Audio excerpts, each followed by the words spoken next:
कधी टिफिनला वांग्याची भाजी करायची म्हटली तर माझ्या नवऱ्याची तोंड वाकडी होतात. आम्हा मायलेकांना ना वांगे म्हणजे आमचा खोलवरचा विषय असतो. पण जाऊ दे, त्याच्यासाठी नाश्ता खूप चांगला बनवणार होती म्हटली म्हणून टेन्शन जास्त घेतलं नव्हतं. सकाळी उठल्यावरती पहिले ते ना पंखा साफ करून घेतला होता, कारण संध्याकाळी मी आयुष्य जेव्हा अभ्यास करत असते ना तेव्हा प्रचंड गरम होत असतं आणि हे गरमीमध्ये मुलांची अभ्यास करतात ना तेव्हा फार चिडचिड होते. म्हणून म्हटली चला सकाळी लवकर उठून पहिलं ते करून घेऊया. त्याच्यानंतर गरम पाणी प्यायला लागली होती आणि आता स्वयंपाकाला रात्रीच ठरवलं होतं की काय बनवणार म्हणून. तिथे पटकन मी ते शेंगदाणे भाजून घेतले होते आणि हे बघा, आज छान साबूची खिचडी नाश्त्यासाठी बनवणार होती आणि रात्री पीठ दळायचं होतं मला इडलीचं, म्हणून ते सुद्धा रात्री भिजत घातलं होतं. पटकन चहा करून घेतला होता आणि आता ते साबूची खिचडी बनवते आहे. आणि खिचडी जर म्हणाल ना की आम्हा तिघांना प्रचंड आवडते, पण माझ्या नवऱ्याला जरा जास्तच आवडते, त्याच्यामुळे मग मी बेताने जास्त करतेच.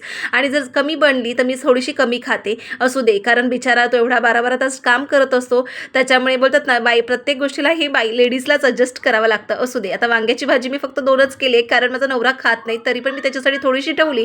जर त्याला भूक लागली तर तो आवडीने खाईल की माहिती नाही, पण भुकेपोटी तो नक्कीच खाईल.